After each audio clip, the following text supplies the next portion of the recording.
Okay, sorry for that disconnect again. As I was saying before, that happened, that basically the Lord has given military conquest to David in chapter 8 of 2 Samuel and giving him spoils, the silver, the gold, and the brass. David is going to set that aside so that when God does build a house through his son, have these metals to use for that. Chapter 8, verse 7, and David took the shields of gold that were on the servants of Hadadezer and brought them to Jerusalem. And from Beta and from Berothai, cities of Hadadezer, King David took exceeding much brass. Look down at verse 10. Then Toi sent Joram his son unto King David to salute him and to bless him, because he had fought against Hadadezer and smitten him. For Hadadezer had wars with Toi, and Joram brought with him vessels of silver, and vessels of gold, and vessels of brass, which also King David did dedicate unto the Lord, with the silver and gold that he had dedicated of all nations which he subdued. So God has given victory to David, and through those victories he's building up treasures to go into the house of the Lord when that is eventually built. So that's what's going on in chapter 8. Chapter 9, basically in chapter 9, David looks and he says, I want to bless somebody in Saul's house. Saul was God's anointed being, and a lot of Saul's houses died, but is someone around that I can help out here in Saul's house? And so in chapter 9 you have David gives Jonathan's son Mephibosheth Saul's possessions and has him stay at David's house. So verse 7, chapter 9 verse 7, and David said unto Mephibosheth, Fear not, for I will surely show thee kindness for Jonathan and will restore thee all the land of Saul thy father, and thou shalt eat bread at my table continually. Verse 9, then the king called to Ziba, Saul's servant, and said unto him, I have given unto thy master's son all that pertained to Saul and to all his house. So in chapter 9, David blesses Mephibosheth because he is related to Saul, the former king of Israel. Chapter 10, I need to move along for sake of time. Chapter 10, the Ammonites hire Syrians to fight Israel, and the Syrians become servants of Israel. Hold your place there and go back to chapter 2. We cover back in Deuteronomy chapter 2 the Moabites and how David spared half of them. That was because they were from Lot, and so God says, don't destroy the Moabites. Well, the other child by Lot was the father of the Ammonites, and because of that, God says, don't destroy the Ammonites. So that's where we are here, the other half, the Ammonites. So look at Deuteronomy chapter 2 and what God says there. Deuteronomy chapter 2, verse, let's look at verse 16. Deuteronomy chapter 2, verse 16. So it came to pass, when all the men of war were consumed and dead from among the people, that the Lord spake unto me, saying, Thou art to pass over through Ar, the coast of Moab, this day, and when thou comest nigh over against the children of Ammon, distress them not, nor meddle with them, for I will not give thee of the land of the children of Ammon any possession, because I have given it unto the children for possession. So God says, don't destroy the Ammonites, they're from Lot. And so now we go over to 2 Samuel chapter 10, David, being a man after God's own heart, following God's rules as far as judgment, didn't follow him with a murder and all that, but he follows him with judgment. Chapter 10, verse 1 of 2 Samuel, and it came to pass after this that the king of the children of Ammon died, and Hanun his son reigned in his stead. Then said David, remembering Deuteronomy chapter 2, verse 19, then said David, I will show kindness unto Hanun, the son of Nahash, as his father showed kindness unto me. And David sent to comfort him by the hand of his servants for his father. And David's servants came into the land of the children of Ammon. So you see here that David, being a man after God's own heart, is following God's judgment of the nations. And the ones that God's judged, David utterly destroys. The ones he hasn't judged, David leaves alone, and in fact he's trying to show kindness to them. Not time to go into it, but what happens in chapter 10 is the Ammonites think something's fishy, don't believe David when he's trying to show kindness to him, so they hire the Syrians to fight for them. And the Syrians fight against Israel. The Syrians that fight are destroyed, and That's in verses 13 through 18. And so then the Syrians make peace with Israel. So really, nothing happens with the Ammonites. They're not able to, David's not able to bless them. Just like he wasn't able to bless the Philistines by going to war for them, he's not able to bless the Ammonites because they don't trust his motives. Okay, so chapter 11. The big chapter, the moment everybody's been waiting for. 2 Samuel chapter 11, verse 4, David commits adultery. Verses 14 through 17, he has the woman's husband killed. So chapter 11, verse 2. Chapter 11, verse 2. And it came to pass in an eventide that David arose from off his bed and walked upon the roof of the house. And from the roof he saw a woman washing herself, and the woman was very beautiful to look upon. And David sent and inquired after the woman, and said, Is not this Bathsheba, the daughter of Eliam, the wife of Uriah the Hittite? And David sent messengers, and took her, and she came in unto him, and he lay with her, for she was purified from her uncleanness, and she returned unto her house. And the woman conceived, and sent and told David, and said, I am with child. So David, he follows that pattern that he's already started. He had multiplied wives to himself. We read back in chapter 3, verses 2 through 5, that he had 6 wives. He had 6 sons by them. Probably had more, but at least 6 are mentioned there. Then he takes a 7th wife, Micah, away from her husband, gets her back. And so if he's already taken this woman from her wife, from her husband, David has no problem doing it again. He sees a beautiful woman, decides, well, I'll just add her to my wife / concubine that I've already got going here, and I'll take her to be my wife. Well, the problem is she's already a wife of someone else, and unlike Michal, who was originally David's wife, David had no rights to Bathsheba. Bathsheba was Uriah's wife, and so he commits adultery here. The woman has a child, so now he's got a problem. What am I going to do? Yeah, he's got to find out. Uriah is out to war. He is out to war fighting with the, I think it's the Philistines at this point, or maybe it's the Ammonites. But anyway, he's out fighting with war, and so if his wife comes up pregnant and he's not around, he's going to figure out what happened. So basically, what ends up happening is that David calls Uriah back and says, hey Uriah, you're doing a good job for me there. Why don't you have some gifts here and go home and, spend some time with your wife? And Uriah wouldn't do it because he said, I'm part of this army here. Israel is out there fighting. And I'm supposed to take pleasure with my wife here? I won't do it. I'll do no such thing. So he won't go home. So then David tries again, and again the same thing happens. So then David ends up having Uriah killed. Look at verse 14. Chapter 11, verse 14. And it came to pass in the morning that David wrote a letter to Joab, that's the captain of the army, Joab, and sent it by the hand of Uriah. That's funny. He sent a letter saying, kill Uriah, and he put it in Uriah's hand. Verse 15. And he wrote in the letter saying, set ye Uriah in the forefront of the hottest battle, and retire ye from him, that he may be smitten and die. And it came to pass, when Joab observed the city, that he assigned Uriah unto a place where he knew that valiant men were. And the men of the city went out and fought with Joab, and there fell some of the people of the servants of David, and Uriah the Hittite died also.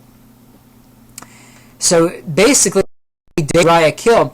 But not only does he have Uriah killed, notice it says, fell some of the people of the servants of David, and Uriah the Hittite died also. This battle, basically, what would have happened is Joab sent a group of people to fight, and they were too close to the city. A wise strategic move would have been not to get so close. But Joab does it to ensure that Uriah dies. As a result, other people die. Look down at verse 21. Look at verse 20. It says, and if so be that the king's wrath arise, and he say unto thee, wherefore approached ye so nigh unto the city when ye did fight? Knew ye not that they would shoot from the wall? What are you doing getting so close? Verse 21, who smote Abimelech the son of Jerubbesheth? Did not a woman cast a piece of a millstone upon him from the wall, that he died in Thebez? Why went ye nigh the wall? Then say thou, thy servant Uriah the Hittite is though. So the point of this is that Joab intentionally sends too close to the battle, and some of the people of the servants of David die. So the point I'm making here is not only does Uriah die, not only does David murder Uriah, but David also murders several other people, several other members of his army, faithful men fighting for Israel, fighting for God, and David has Uriah and those faithful men killed because David sinned, because of David's sin with Bathsheba. So David is in serious trouble here. He has committed adultery. He has had several people killed, including the woman's husband with which he committed adultery. And Bathsheba is pregnant here. So he's in a world of hurt. So in chapter 12, you have God's judgment of David, David's mourning, and Israel's victory over the Ammonites. That's the three main points of chapter 12. God's judgment of David, chapter 12, verses 10 through 12. That's verses 15 through 23. Verses 15 through 23. And Israel's victory over the Ammonites, verses 26 through 31. So what happens at first here is the Lord speaks to David through Nathan, and he speaks this parable. Verse 1 there, chapter 12, verse 1.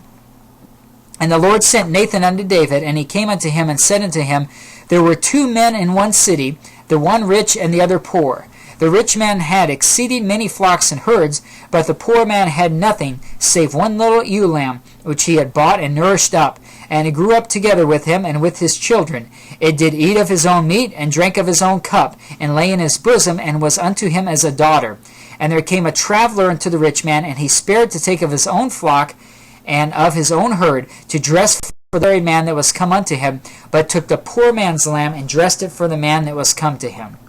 And David's anger was greatly kindled against the man, and he said to Nathan, As the Lord liveth, the man that hath done this thing shall surely die, and he shall restore the Lord, because he did this thing, and because he had no pity. And Nathan said to David, Thou art the man. So David is busted here. He has sinned with Bathsheba, committed adultery. He's had several men killed. And David is, he's so steeped into his sin of multiplying wives to himself that he doesn't really realize what he's done. But what he's done is sin. And notice in chapter 11, the last sentence in verse 27, chapter 11 there, it says, But the thing that David had done displeased the Lord. He has sinned against the Lord is displeased with him, and the Lord has to have this parable to show him what he's done. But the good thing is David's reaction. Notice in verse 13, the first thing David says when he finds out that he's the one that sinned, he's the one that's done this thing, and the judgment is brought. In fact, let's look at verse 10. 2 Samuel chapter 12, verse 10. This is God's judgment upon David for what he's done. Verse 10, Now therefore the sword shall never depart from thine house, because thou hast despised me, and hast taken the wife of Uriah the Hittite to be thy wife. Thus saith the Lord, Behold, I will raise up evil against thee out of thine own house, and I will take thy wives before thine eyes, and give them unto thy neighbor, and he shall lie with thy wives in the sight of this sun. For thou didst it secretly, but I will do this thing before all Israel and before the sun. Now when Saul was judged by God, and he says, the kingdom's taken away from you, you have sinned, Saul says, I didn't sin, I did what the Lord commanded me to do. Or well, it was the people who did it. The people did it. David doesn't do that. David doesn't make excuses. He doesn't shift the blame like Adam and Eve, like Saul, like most everybody else does. The first thing David says, look at verse 13. 2 Samuel verse 13. And David said unto Nathan, I have sinned against the Lord. And Nathan said unto David, The Lord also hath put away thy sin, thou shalt not die. Howbeit, because by this deed thou hast given great occasion to the enemies of the Lord to blaspheme, the child also that is born unto thee shall surely die. So David has sinned. It's a great sin. He shouldn't have done it. But David has that repentant heart. He says, I have sinned against the Lord. He acknowledges his sin. Because of that, the Lord puts away his sin. And if you hold your place there, we go to Romans chapter 4. It tells the story of basically David's relief. There's a psalm also where David talks about this stuff, but we just don't have the time. We'll have to go over that when we're going through the book of Psalms 2 or 3 months from now. Romans chapter 4, Paul gives this example here in verse 6. Even as David also describeth the blessedness of the man, God imputeth righteousness without works, saying, Blessed are they whose iniquities are forgiven and whose sins are covered. Blessed is the man to whom the Lord will not impute sin. Remember that the penalty under God's law for committing adultery or for murdering an innocent man, both of them were worthy of death. And so if God judges David righteously according to his law, David would be killed. But instead, David finds grace in the eyes of the Lord. David's iniquities are forgiven. He's covered. The Lord isn't imputing sin to him. You can go back to 2 Samuel chapter 12. You can let go of Romans chapter 4. But still, David is going to face some consequences. The child that Bathsheba is pregnant with is going to die. And there's going to be a lot of turmoil in his house, in David's house, and you're going to see that right away when we get to the next chapter, in chapter 13. But the story, and you'll have to read this on your own time for sake of the story here in verses 15 through 23 of chapter 12 is great. What basically happens in 2 Samuel chapter 12, verses 15 through 23, is that David mourns and fasts for the child's illness. He's sick, and almost immediately he's struck with an illness, and he knows God's judgment, that God says the child's going to die, and so David mourns and fasts, but then when the child actually dies, David's servants are afraid of telling him, and David finds out, and he says, "Oh, he's dead. Okay, I'm going to get up now," dusts himself off. He says, "Let's go eat." And they're thinking, well, wait a minute here. Isn't this kind of backwards? You think of what the world does. I mean, if you've had a child that's sick and the sickness is unto death, usually you spend all your time you can with that child, and then you mourn after the fact, after they're dead. David does just the opposite. He doesn't spend any time with the child. He's there before God, mourning and fasting. And then when he doesn't grieve, he says, "Okay, let's go eat." And you think, well, what's going on? Look at what he says here, verse 22, 2 Samuel chapter 12, verse 22. And he said, "While the child was yet alive, I fasted and wept, for I said, Who can tell whether God will be gracious to me that the child may live? But now he is dead. Wherefore should I fast? Can I bring him back again? I shall go to him, but he shall not return to me." So David, it's the great faith of David here, and even though he gets into sin, you can still see he has faith in God, and he knows God. He knows what God is like, and he knows that even though God is righteous and as far as bringing his wrath upon people who deserve it, he also knows that God is gracious, and there's a chance that even though God has said he's going to kill the child, maybe God will repent of that evil. Maybe he'll change his mind and say, well, David sees the sin, he's sorry for it, so I'll let it go. So David says, okay, there's a chance of that, so I'll be silent, we'll see what happens. And then when the child dies, he says, well, that didn't work. God executed his judgment. It was right. I'm to blame. I sinned, so I got my just punishment, so let's move on now. And he recognizes that David knows that he'll have eternal life, that God gave him that promise back in chapter 7, that he's going to rule forever in the kingdom. So David knows he has eternal life, so he knows that he will go to him. He will go and be with that child in that kingdom. So David's not worried about it. He just goes up and gets some supper. Verse 24, David comforted Bathsheba his wife and went in unto her and lay with her, and she bare a son, and he called his name Solomon, and the Lord loved him. So David does have a child by Bathsheba, and it's Solomon, and David has taken Bathsheba to be his wife, and Solomon is loved by the Lord and ends up being the next king. So we are in that's chapter 12 there. The rest of chapter 12, verses 26 through 31, Israel has victory over the Ammonites, but he doesn't utterly destroy them, because remember, we read that back in Deuteronomy chapter 2, verse 19, that they do have an inheritance being related to Lot. So chapter 13, God had prophesied back there in chapter 12, verse 10, he said, "Now therefore the sword shall never depart from thine house." Well, that's what we see coming to pass here in chapter 13. God's prophecy comes to pass on David.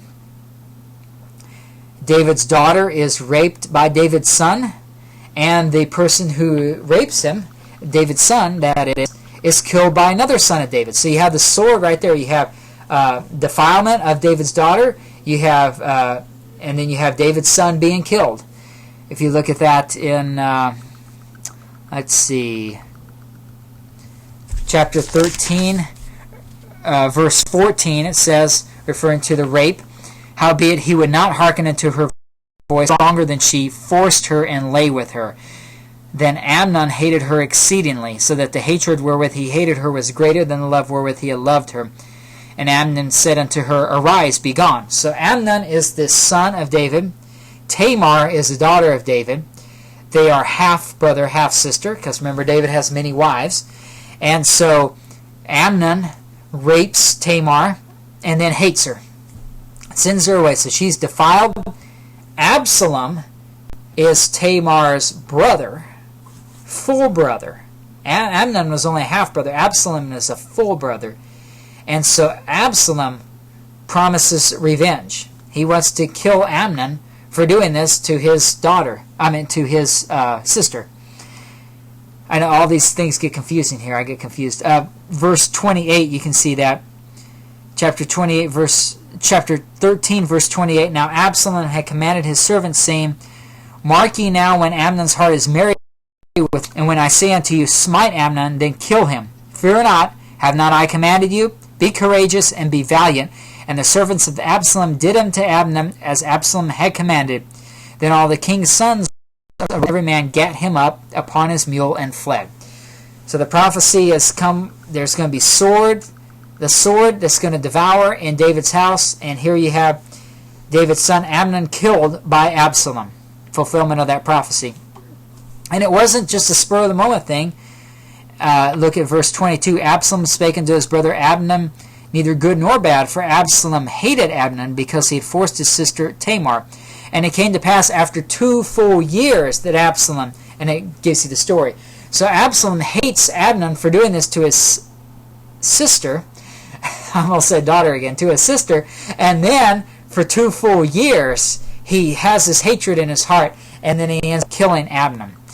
So and this is all a result of David's sin with and then killing Uriah and those other men in battle. So Amnon dies there in chapter 13 after Tamar is raped. Chapter 14, you have Absalom. Basically, Absalom, remember, he's the one that killed Amnon here. When he does, in verse 34, chapter 13, but Absalom fled. So he fled away, fearing, okay, what's going to happen to me now? David's not going to like the fact that I killed his son. So he's afraid and he flees. So then in chapter 14, the main point of chapter 14 is Absalom returns to Jerusalem and he sees the king. Look down at verse 23, chapter 14, verse 23. "So Joab arose and went to Geshur and brought Absalom to Jerusalem." So he's in Jerusalem. And notice verse 25, Absalom is a lot like Saul. It says in verse 25, chapter 14, verse 25, "But in all Israel there was so much praised as Absalom for his beauty. From the sole of his foot even to the head there is no blemish in him." Remember, Saul, he was a foot taller than everybody else. He was a good-looking guy, and Israel followed him and had him as king as a result. Well, Absalom is similar to that. He's a good-looking guy. Israel likes him. And so he ends up becoming king temporarily in Jerusalem there. And that's what chapter 15 is all about. Absalom, the main point of chapter 15 is that Absalom slowly and shrewdly takes the throne from his father David. We'll read the first part there, chapter 15, verse 1. "And it came to pass after this that Absalom prepared him chariots and horses,